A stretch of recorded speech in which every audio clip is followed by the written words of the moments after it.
नमस्कार, मैं हूं शिरीष मिश्रा। छत्तीसगढ़ की बात में आप सभी का स्वागत है। छत्तीसगढ़ के 4 नगर निगम, 5 नगर पालिका समेत 6 नगर पंचायत में 20 दिसंबर को वोट डाले जाएंगे, जिसके लिए 18 दिसंबर को शाम 5 बजे के बाद चुनाव प्रचार थम जाएगा। लिहाजा कांग्रेस और बीजेपी ने पूरी ताकत झोंक दी है। दोनों ही दलों के दिग्गज नेताओं ने चुनाव प्रचार की कमान संभाल ली है। जाहिर है, निकाय चुनाव के नतीजे 2023 के विधानसभा चुनाव का लिटमस टेस्ट होंगे। साथ ही ये संदेश भी मिलेगा कि जनता के मन में क्या चल रहा है।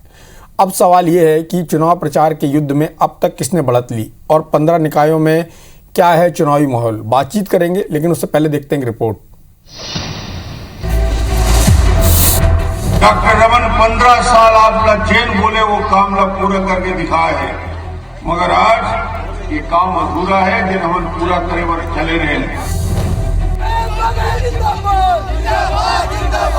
पूरा विश्वास है कि सभी नगर निगमों में, नगर पालिका, नगर पंचायत के जो चुनाव हो रहे हैं उसमें हमको भारी सफलता मिलेगी। नगर निगम के इस चुनाव में कमल का फूल खिलाइए। भाजपा का कार्यकर्ता आपका सेवक बन के काम करेगा। सरकार को सबक सिखाने के लिए जनता मन बना चुकी है और सब चाहते हैं कि छत्तीसगढ़ में कांग्रेस का सरकार है, तो पार्षद और महापौर भी हम लोग कांग्रेस का बनाएंगे। छत्तीसगढ़ के 15 निकायों में होने वाले चुनाव के लिए कांग्रेस और बीजेपी के दिग्गजों ने पूरी ताकत झोंक दी है। 20 दिसंबर को मतदान से पहले चुनाव प्रचार पूरे शबाब पर है। दोनों दलों ने अपने स्टार प्रचारकों को उतार दिया है। कांग्रेस प्रत्याशियों के लिए खुद सीएम भूपेश बघेल चुनावी सभाएं ले रहे हैं। गुरुवार को सीएम राजनांदगांव के खैरागढ़ पहुंचे और भूपेश सरकार के छत्तीसगढ़ मॉडल की जानकारी देते हुए केंद्र की मोदी सरकार पर जमकर हमले किए। भारत सरकार लगातार हमारे जो हमारा हिस्सा था, हम कोई भीख नहीं मांग रहे हैं, वो हमारा हिस्सा है और उन्होंने जो व्यवस्था दी है उसी को हम मांग रहे हैं। यदि हमारा 20,000 करोड़ रुपये दे देते, हम सारे काम जिन साथियों की जो मांग है सबके मांग हम पूरा कर सकते हैं। सीएम बघेल शुक्रवार को बीरगांव नगर निगम में 2 चुनावी सभाएं लेंगे। वहीं 18 दिसंबर को भिलाई, चरोदा और रिसाली नगर निगम में भी कांग्रेस प्रत्याशियों के लिए जनता से वोट की अपील करेंगे। सीएम के अलावा सभी मंत्री, विधायक और संगठन के वरिष्ठ पदाधिकारी भी कांग्रेस प्रत्याशियों के पक्ष में चुनाव प्रचार कर रहे हैं। हमारी पार्टी में न कोई दागी है न कोई बागी है। सब पूरी ताकत के साथ कांग्रेस कार्यकर्ता चुनाव में लगे हैं और ये चुनाव जीतेंगे, भारी बहुमत से जीतेंगे, ज्यादा से ज्यादा संख्या में पार्षद जीत के आएंगे। दूसरी ओर बीजेपी के दिग्गज नेता भी दम लगा रहे हैं। शहर सरकार की जंग जीतने के लिए पूर्व मुख्यमंत्री रमन सिंह, प्रदेश अध्यक्ष विष्णुदेव साय समेत पार्टी के कई बड़े नेता बीजेपी प्रत्याशियों के लिए चुनावी सभाएं ले रहे हैं। तो वहीं बीजेपी के दिग्गज नेताओं का छत्तीसगढ़ दौरा भी जारी है। गुरुवार को प्रदेश सह प्रभारी नितिन नवीन रायपुर पहुंचे। बीजेपी प्रत्याशियों के पक्ष में चुनाव प्रचार के लिए वो 2 दिन तक छत्तीसगढ़ में रहेंगे। ये बात बोले बराए हो कि यदि भारतीय जनता पार्टी के यहाँ पे महापौर बना हो तो भूपेश ला एक करंट लगी, शॉक लगी, झटका लगी कि अब उल्टा गिनती शुरू हो गई है। और शुरुआत वोटिंग में अब 3 दिन का ही समय बचा है, इसलिए कांग्रेस और बीजेपी ने पूरी ताकत झोंक दी है। शहर सरकार की जंग दोनों दलों के लिए अहम है, क्योंकि इसके परिणाम 2023 के लिए संकेत तो होंगे ही, साथ ही इन चुनावों में हार जीत कांग्रेस और बीजेपी के कार्यकर्ताओं के लिए 2023 में बूस्टर का भी काम करेगी। सौरभ सिंह परिहार के साथ राजेश मिश्रा, IBC 24 रायपुर।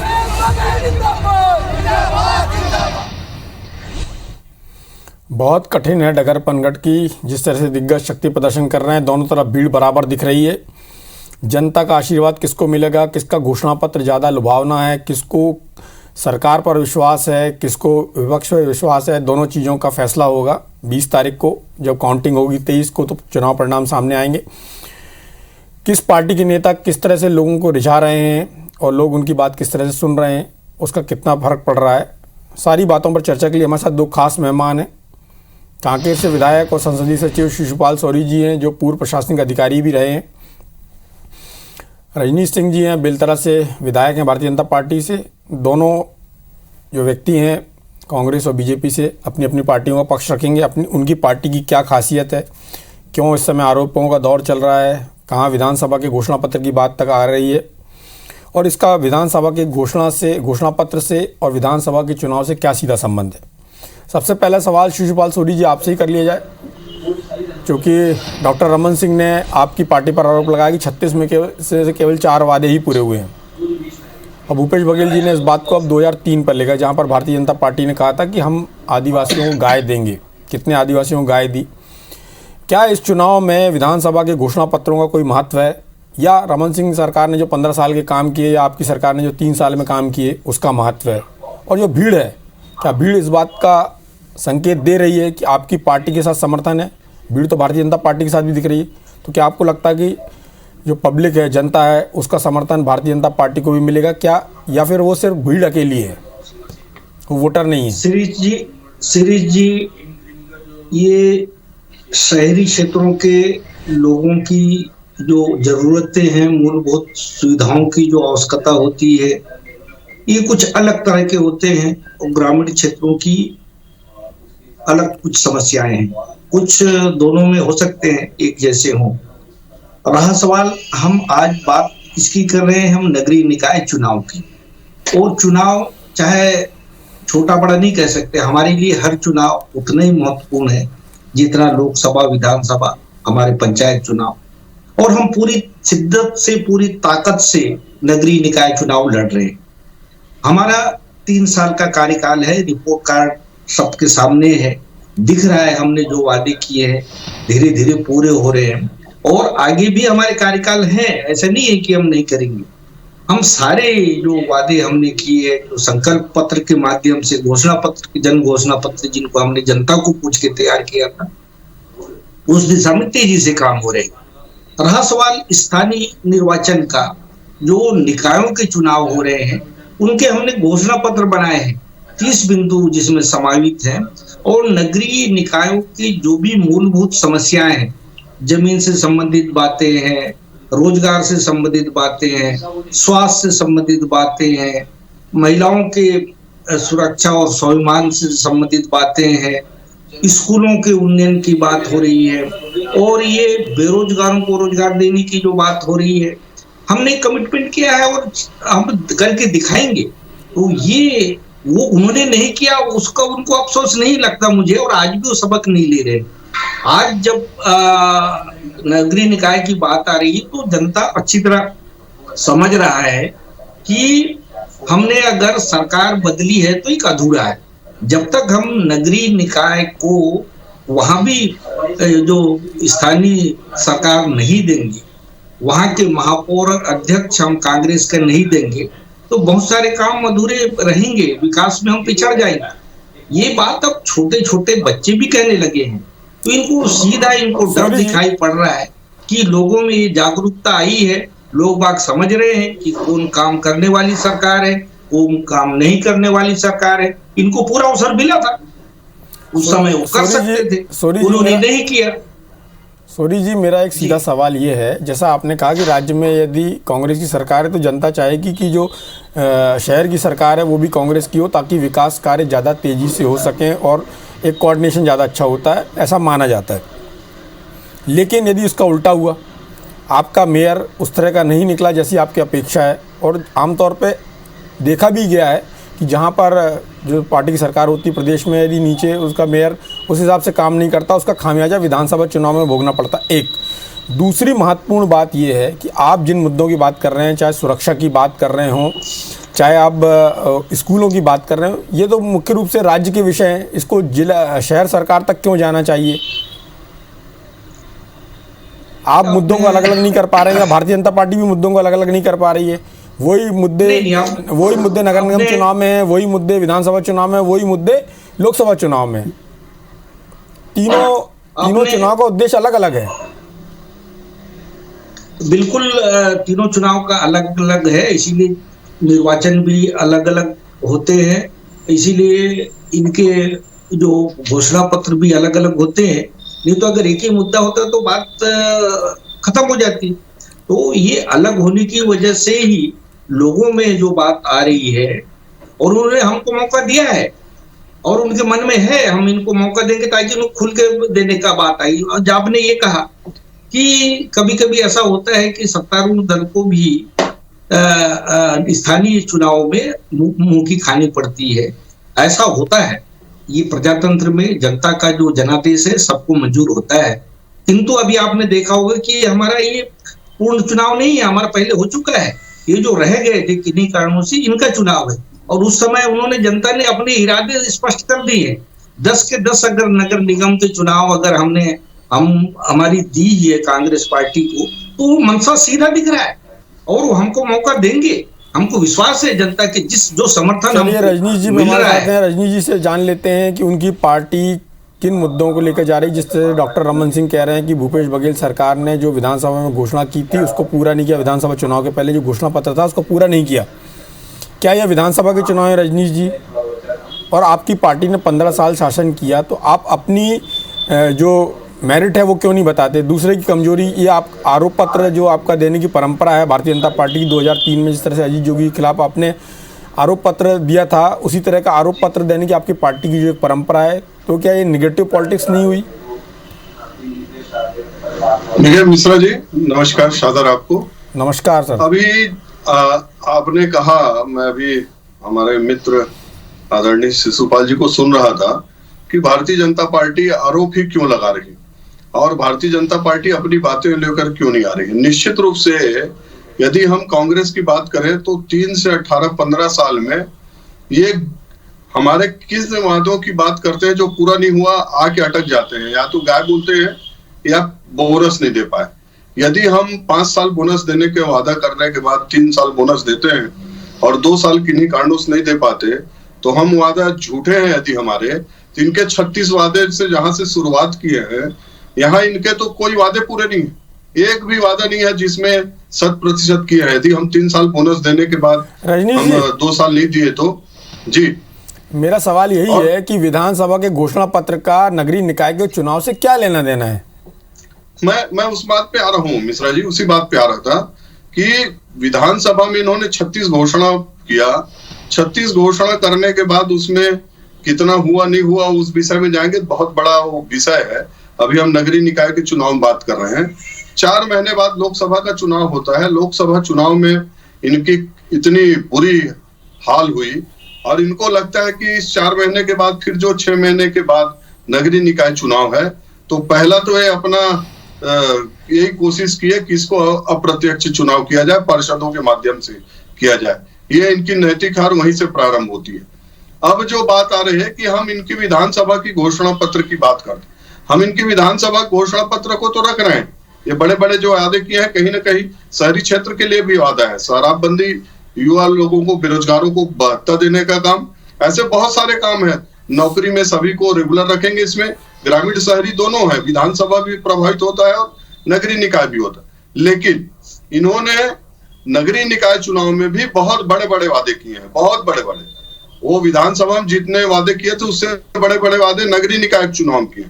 अब जब नगरीय निकाय को 2 साल लगभग पूर्ण हो गया और इनके कार्यकाल कल 3 साल पूर्ण हो रहे हैं राज्य सरकार की, तो इसमें जनता देख रही है ना कि नगरीय निकाय में जो किए हैं। मैं बिलासपुर की ही बात कर लेता हूँ। बिलासपुर नगर निगम को इतना बड़ा बनाए हैं और 3 साल में 25 करोड़ आया है। उतना पैसा एक पंचायत में आता है, जो मेरे विधानसभा के अंतर्गत 3-4 बड़े बड़े पंचायत हैं, उतना पैसा पंचायतों में आता था जितना नगर निगम बिलासपुर में आया। और ये अमूमन पूरे नगर पंचायत, नगर पालिका और नगर निगम छत्तीसगढ़ की इनसे पूछ के देखिए कि क्या नया काम 3 साल में किए हैं, कुछ नहीं है। इसलिए भारतीय जनता पार्टी संकल्प पत्र लेके आई है कि इन्होंने जो घोषणा पत्र दिया था, चाहे विधानसभा हो चाहे नगरीय निकाय में, हम उन घोषणा पत्र को इनको बता रहे हैं कि इन्होंने कुछ नहीं किया है। और रही बात भारतीय जनता पार्टी अपनी बात लेकर क्यों नहीं जाती, निश्चित रूप से जनता आज याद कर रही है माननीय डॉक्टर रमन सिंह जी के 15 साल की सरकार को। और 3 से 18 तक, चाहे बिजली, स्वास्थ्य, शिक्षा, सड़क और मूलभूत योजनाओं को लेकर के हितग्राही मूलक योजनाएं तक, ये इतनी बड़ी योजनाएं उन विषयों को लेके जा रहे हैं। जनता समझ रही है, मान रही है। आज हितग्राही मूलक योजना बंद है, प्रधानमंत्री आवास का क्या हाल है, स्मार्ट जो कार्ड बनता था उसका क्या हाल है, ऐसे तमाम विकास के क्या हाल है, चाहे ग्रामीण क्षेत्र हो चाहे शहरी क्षेत्र। सिर्फ मुंह में बोलने से, टीवी में बोलने से, पेपर में विज्ञापन देने से, और ये जो बार बार रो रहे हैं कि केंद्र सरकार हमको पैसा नहीं दे रही, केंद्र सरकार हम भीख नहीं मांग रहे हैं, हम हिस्सा मांग रहे हैं, तो क्या अपने घोषणा पत्र में लिखे थे क्या? और इनको पर्याप्त पैसा केंद्र सरकार दिया जा रहा है, पर्याप्त सहयोग दिया जा रहा है। इसके बाद भी ये सरकार सिर्फ केंद्र केंद्र केंद्र कर रही है। इसलिए छत्तीसगढ़ की जनता समझ गई है, जान चुकी चलिए, है। छत्तीसगढ़ की जनता ने क्या समझा, कैसा समझा, इसके बारे में हमारी चर्चा जारी रहेगी। क्या आप दोनों को ऐसा नहीं लगता कि दोनों पार्टियों ने इस चुनाव को इतनी हाइप दे दी है, इतना इसको प्रेस्टिजियस चुनाव बना दिया है कि चाहे अनचाहे ये दोनों पार्टियों के लिए एक लिटमस टेस्ट जैसा होने जा रहा है? रजनीश जी। जी मिश्रा जी, भारतीय जनता पार्टी हमेशा से, जब हमारे ये बूथ स्तर के कार्यकर्ता, हमारे कार्यकर्ता जब बड़े चुनाव होते हैं, चाहे विधानसभा के चाहे लोकसभा के, वो इतनी मेहनत करते हैं पार्टी के लिए ईमानदारी से, निष्ठा से। तो भारतीय जनता पार्टी के हमेशा से, कोई पहला चुनाव नहीं है, किसी चुनाव में हम ये ऐसा कर रहे हैं। हम हमेशा से भारतीय जनता पार्टी के बड़े से बड़े हमारे जो नेता हैं, चाहे विधायक सांसद हो या उससे भी बड़े हमारे जो नेता हैं, हमारे पंचायत के चुनाव में, पार्षद के चुनाव में, जब सीधा चुनाव होता था तो महापौर के चुनाव में, निश्चित रूप से हम अपने कार्यकर्ताओं के लिए मेहनत करते थे, करते रहेंगे और करते हैं। इसलिए भारतीय जनता पार्टी के लिए कोई ये लिटमस टेस्ट या इस बार कोई ये विषय नहीं कि हम पहली बार ऐसी कर रहे हैं।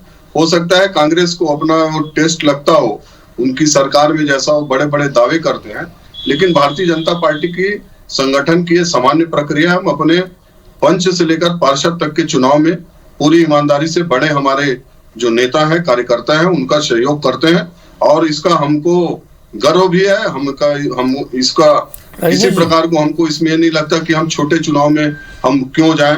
इसलिए हमारे लिए ये विषय बहुत आनंद करने वाला विषय रहता है, गर्व का विषय रहता है कि हम छोटे कार्यकर्ताओं के चुनाव में भी पूरी ताकत के साथ उनका साथ देने के लिए काम करते हैं। रजनीश जी, आप लोग काम करते हैं, प्रदेश के नेता काम करते हैं, लेकिन जिस तरह से आपके प्रदेश प्रभारी लोग भी इस चुनाव में आ रहे हैं और चुनाव प्रचार कर रहे हैं, सभाएं ले रहे हैं, बैठकें ले रहे हैं, और कल भी पुरंदेश्वरी जी आ रही हैं, अभी नितिन नवीन यहीं पर कैंप कर रहे हैं, तो इतना ज़्यादा यदि इस चुनाव का रिजल्ट आपके फेवर में नहीं आया तो सत्ताधारी दल कांग्रेस को बोलने का एक मौका होगा कि भारतीय जनता पार्टी ने अपनी पूरी ताकत लगाई, जिसमें आपने हर जगह सांसद जो लोग हैं या जो विधायक हैं, आपके पूर्व मंत्री हैं, पूर्व विधायक हैं, और संगठन के ऐसे लोग जो नामी बड़े नेता आपकी पार्टी के हैं, उनके परिवार के लोगों को आपने इसमें जिस तरह से झोंका है, तो कल को यदि आपकी पार्टी के फेवर में रिजल्ट नहीं आया तो आपकी पार्टी की क्या स्थिति होगी? मिश्रा जी, मैंने पहले कहा कि भारतीय जनता पार्टी के लिए कोई पहला अवसर नहीं है कि हम इन चुनावों में, नगरीय निकाय के पंचायत चुनाव में ऐसा कर रहे हैं। ये तो सिंबॉलिक चुनाव है। हम हमेशा से, हमारे सभी वरिष्ठ नेताओं का इसमें योगदान और इसी प्रकार का सहयोग, मार्गदर्शन रहता है।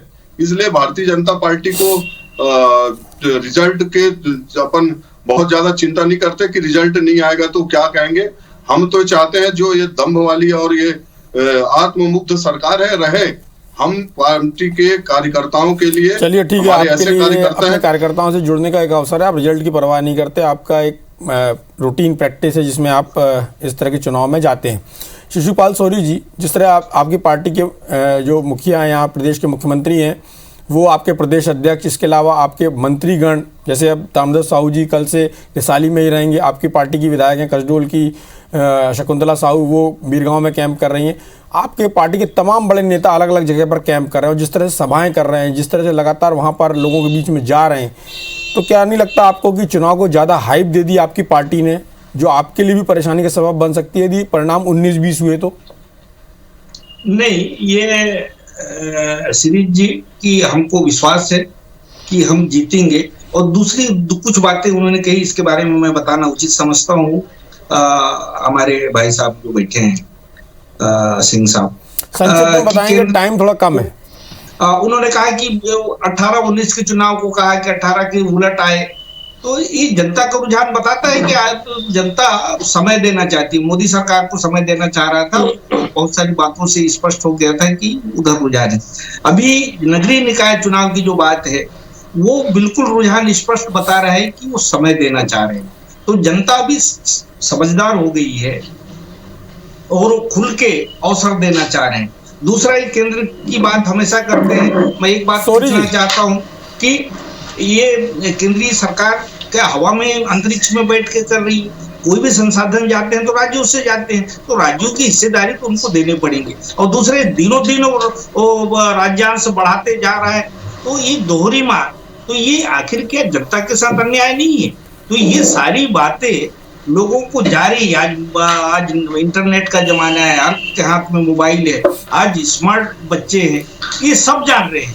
इसीलिए चलिए शिशुपाल सोरी जी, मेरा कार्यक्रम खत्म करने का वक्त हो गया, पर एक छोटा सा उत्तर जरूर चाहूँगा कि आपकी पार्टी ने जो चुनाव को हाइप दी है, उससे आपको फ़ायदा होगा, नुकसान होगा, आपका आकलन होगा इस चुनाव के बाद, उसको कैसे लेंगे?